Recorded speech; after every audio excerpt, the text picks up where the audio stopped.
माँ जी, पापा जी, ये लीजिए गर्मा गर्म रोटी। वाह बहू, इतनी गरीबी में तेरे हाथ का खाना मिल जाता है तो महसूस नहीं होता कि गरीबी में हम दिन काट रहे हैं। आपने बिल्कुल ठीक कहा। 2 वक्त की रोटी भी सुख शांति से मिल जाए तो हम जैसे बूढ़े माँ बाप को क्या चाहिए। बस बस, आप दोनों तो हमेशा ही मेरी तारीफ करते आए हैं, अब रहने भी दीजिए। आपकी बहू कम बेटी बनकर सेवा करने में मुझे बहुत खुशी मिलती है। हाँ मेरी बहू। ये कहकर बूढ़े सास ससुर माधवी के सर पर हाथ रखते हैं और खुशी से खाना खाते हैं। ये है माधवी, जो कि एक मध्यम वर्ग के परिवार से आकर भी अपने गरीब से ससुराल में बड़ी आसानी से घुल मिल जाती है और सबका बहुत ख्याल रखती है। कुछ हफ्तों बाद हरिलाल और गोमती अपने छोटे बेटे की खुशी के लिए उसकी पसंदीदा अमीर घर की लड़की त्रिशा से शादी करवा देते हैं। क्या अमीर त्रिशा गरीब ससुराल में रहकर उनके साथ तालमेल बिठा पाएगी या नहीं, जानने के लिए कहानी में आगे बढ़ते हैं, जहां त्रिशा अपने गरीब ससुराल को देखते ही मुंह बना लेती है।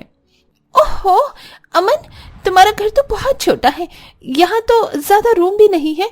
मेरी तो जहाँ नजर जा रही है वहीं तुम्हारा घर खत्म है। क्या ये एक कमरे का घर है? तुम ऐसे क्यों बोल रही हो त्रिशा?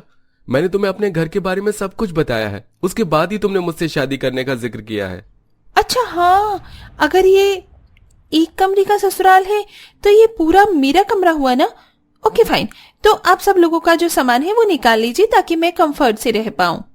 त्रिशा, मैं तुम्हारी जेठानी हूँ और यहाँ से कोई भी सामान कहीं नहीं जाएगा।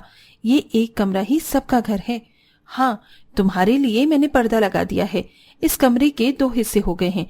जहाँ तुम रहोगे, मैं रसोई हिस्से की तरफ माँ जी पापा जी के साथ दिन में रहेंगे, लेकिन रात में आंगन में वो सो जाया करेंगे। तुम्हें कुछ पता नहीं है, इसलिए मैं सब कुछ पहले बता रही हूँ। हाँ, भाभी ने बिल्कुल ठीक कहा।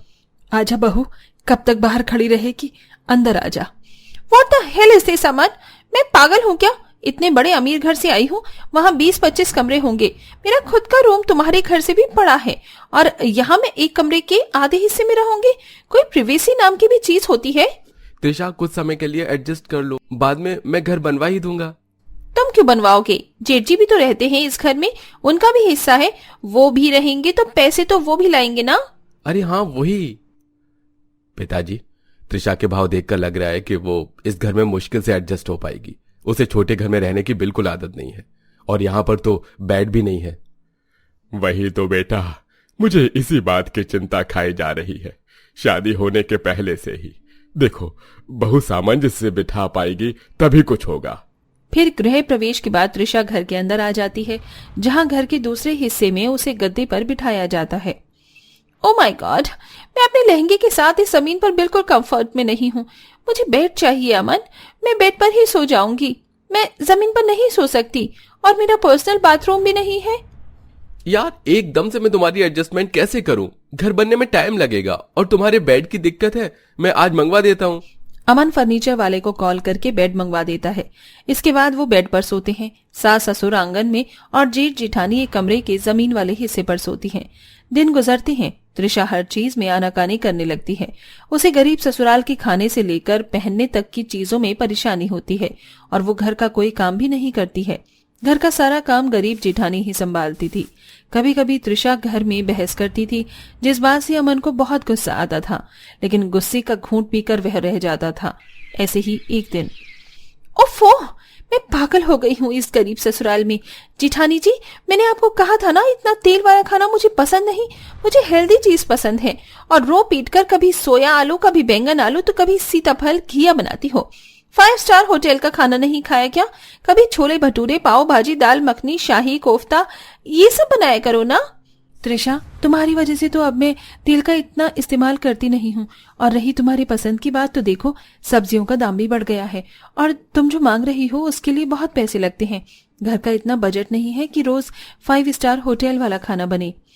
वो तो मुझे अच्छे से पता है, आप कितना पैसा बचाना चाहती हो और अच्छा खाना बनाने से भी बचना चाहती हो।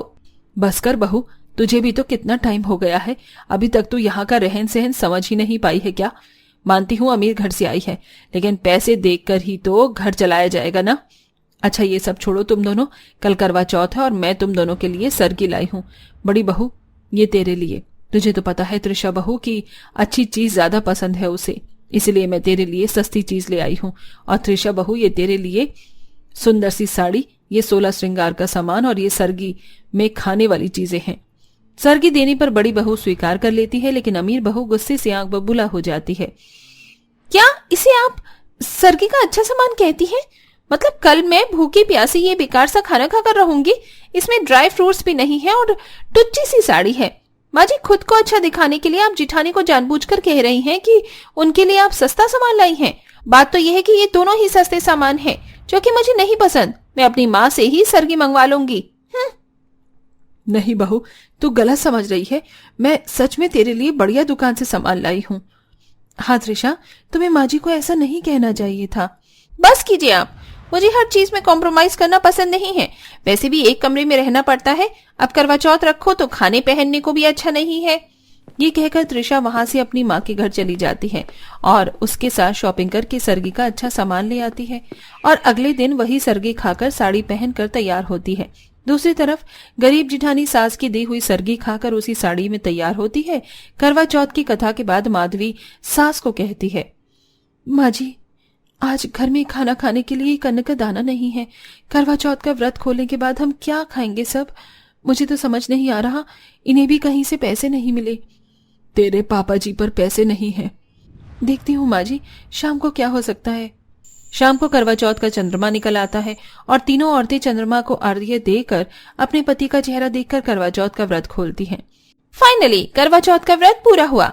अमन, मैं सुबह से बहुत भूखी हूँ और मुझे अच्छा खाना खाना है। आज 5 स्टार होटल का तो चलो, हम करवा चौथ का डिनर बाहर करेंगे। लेकिन यहाँ सब लोग। तुमने सुना नहीं मैंने क्या कहा? अच्छा चलो, मम्मी पापा हम दोनों बाहर जा रहे हैं। ठीक है बेटा। दोनों 5 स्टार होटल में जाकर खाना खाने लगते हैं। माँ जी, वो दोनों तो बाहर चले गए, अब हम चारों क्या खाएंगे? मुझे पता है मुझे क्या करना है माँ जी, मैं आती हूँ अभी। सास परेशान हो जाती है और माधवी राशन की दुकान पर जाकर राशन वाले से राशन मांगती है। बदले में अपने कानों की बाली निकाल कर देती है। ये करता देख देवर और देवरानी देख लेते हैं। ये भाभी इधर क्या कर रही है? अरे हमें क्या, हम घर चलते हैं। तुम चलो, मैं आता हूँ। त्रिशा घर चली जाती है। अमन दुकान पर जाता है तो दुकान वाला सारी बात बता देता है। ये सुनकर उसे बहुत दुख पहुंचता है और राशन के पैसे देकर वो अपनी भाभी के कान के कुंडल वापस ले आता है। जब वो घर पहुंचता है तो माधवी खाना बना रही होती है। भाभी, आपके कान सूने क्यों हैं? बालियां कहाँ हैं? यही थी, अभी उतारी है। अच्छा, तो फिर ये मेरे हाथ में क्या है? मुझे राशन की दुकान से मिली हैं। भाभी, आप और कितना झूठ बोलेंगी? वो देवर जी। और त्रिशा, तुम मेरे भूखे परिवार को छोड़कर मजे से 5 स्टार होटल में खाना खा रही थी। तुम्हें एक बार भी एहसास नहीं हुआ कि यहाँ क्या हो रहा होगा? और तुम्हारे पास इतना महंगा महंगा ज्वेलरी कहाँ से आया? बेटा, ये तो बहू के मायके से आया है। मैंने जो दिया था उसने लिया कहाँ? ये सुनते ही अमन त्रिशा को एक थप्पड़ मारता है। बस बहुत हो गया। आज मुझे अफसोस हो रहा है कि मैंने तुमसे क्यों प्यार किया, क्यों शादी की। जब त्रिशा तुम मेरे परिवार को समझ ही नहीं सकती तो मुझे कैसे समझोगी? अगर तुम्हें मिलजुल कर नहीं रहना है, अमीर तरीके से रहना है, तो जाओ जाओ अपने घर। अमन का थप्पड़ त्रिशा के गाल पर नहीं उसके घमंड पर लगता है, जिसके बाद उसे अकल आती है।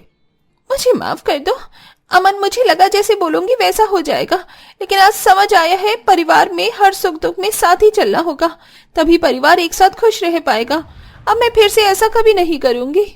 ये सुन माधवी देवर को इशारा करती है, जिसके बाद अमन त्रिशा को माफ कर उसे गले लगा लेता है। फिर सब साथ में करवा चौथ डिनर करके खुशी खुशी रहने लगते हैं।